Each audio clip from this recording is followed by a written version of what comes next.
It's almost like what I do. It's the only way I can describe it to people. I have this internal struggle that goes on inside of me, measuring up things that I know to be facts and the truth.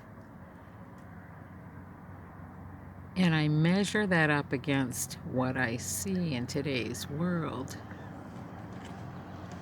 And then I have these internal struggles that go on.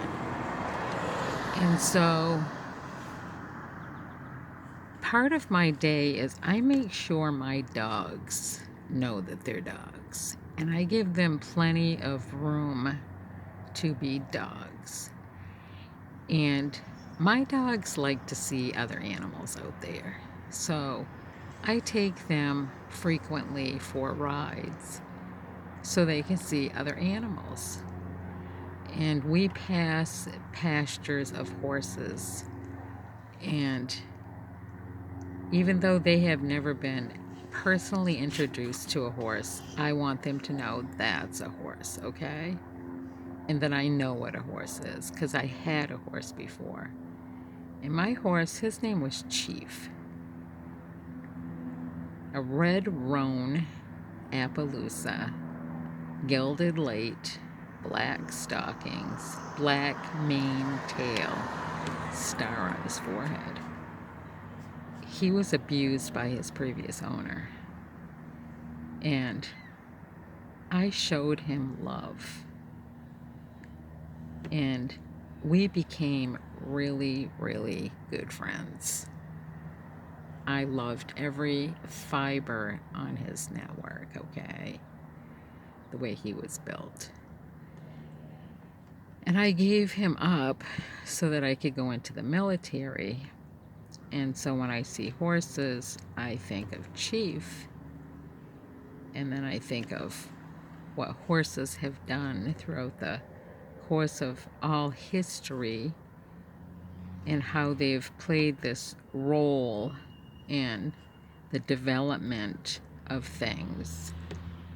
And I think, as I did today, about the Pony Express and how that all gets started. We're coming up on another a postage increase, August 29th. They are increasing the cost of postage from 55 cents to 58 cents. And I think it is not justified. So the post office, the history of the post office stretches way, way, way back, okay? When people first started coming here, the people that did occupy this land, it's their land, okay? They knew how to get to their people. They knew how to communicate with their people without telephones or any of that, their mode of communication and getting word through. Although archaic to people who use technology today, it was and still remains in my mind superior to all nature combined. So the people that first started coming here, they would migrate in various sections of the land, but some of those people started to push themselves beyond where they were allowed and permitted to stay, okay? So to get word through to other people, let's just say the people in settlements back in the day who had relatives that had disobeyed and went beyond the boundaries of where they were allowed to stay, were concerned about them, so they would send these messages, handwritten letters. There were no addresses, no towns, no formal structure, no zip codes. And they would entrust these letters, handwritten letters, sentimental value. Some of these letters carried things like money that where there was no monetary system, okay? And they would entrust these things to complete strangers. And those strangers would make the distance. And they would, God willing, they would always say, this will reach my sister's hands, my uncle's hands, my niece or my nephew that went astray. Well, as people kept pushing the boundaries of the preemptive line, things started to be built up in various places, and people picked up the ponies as a way to deliver these boxes of handwritten letters. No envelopes, just handwritten letters folded up, okay? So they would say, well, they just labeled up a section of land under the territory of Mississippi, let's say. And that's close to where my Uncle Bill is supposed to be. Can you carry this box in your travels that way? And so the request for these boxes to go out in certain directions to maintain a form of communication with people who had crossed the preemptive line started to increase, and so these people volunteered through the methods of using a pony to expedite these through the preemptive line, okay? And after a while, it was almost like when people have an expectation, they begin to set expectations, and then they have false expectations. So if somebody received a letter 2 weeks in a row from the same person, they automatically started to expect that they were going to get one on the third week. And if it didn't show up, they would get pissed off. And so they started to take their anger and frustration out on these Pony Express riders who received no money whatsoever. They were just, out of the kindness of their heart, were delivering these packages. And some of them, were offered stabling for their horses and a place to stay and some food and stuff like that. And other than that, they got nothing whatsoever for everything that they did.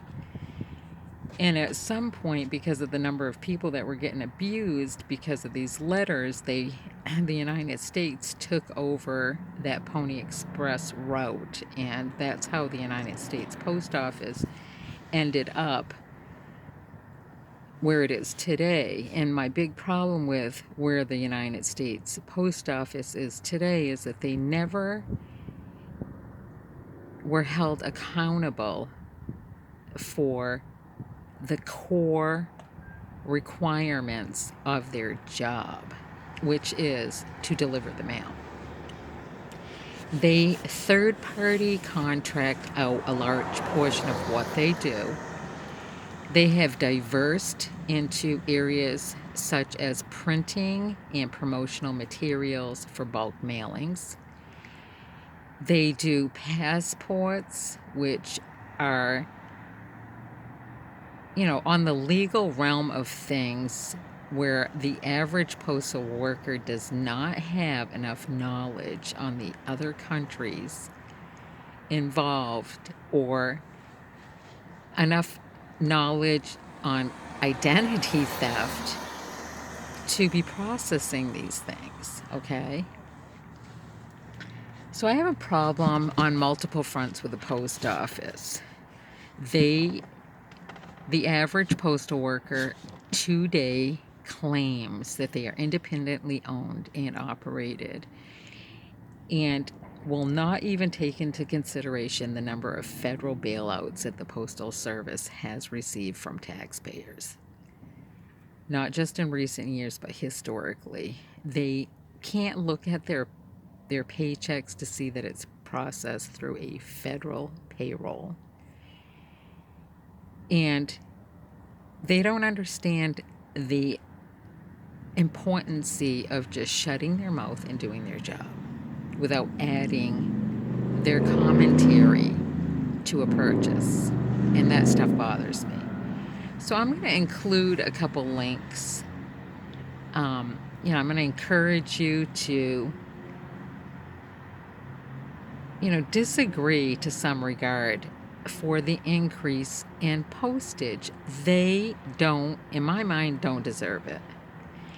Every time they receive a federal bailout because they cannot manage their own business under the presence of self-sustainability, and they have to receive a federal bailout with taxpayer dollars, I think all postage increases should be seized until such time as that they can prove to themselves and to others that they have the capabilities and wherewithal to financially manage their operations all on their own.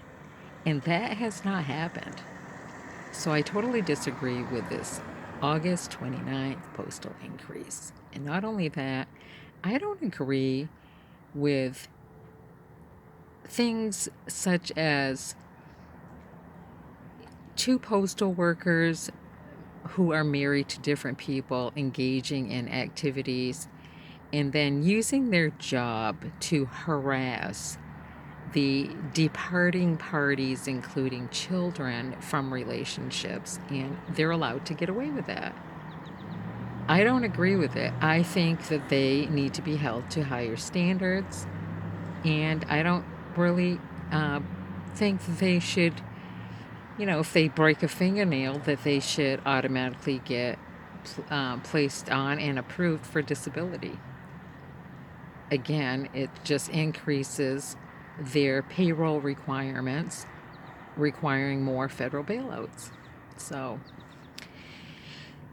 much for expectations and the will of God.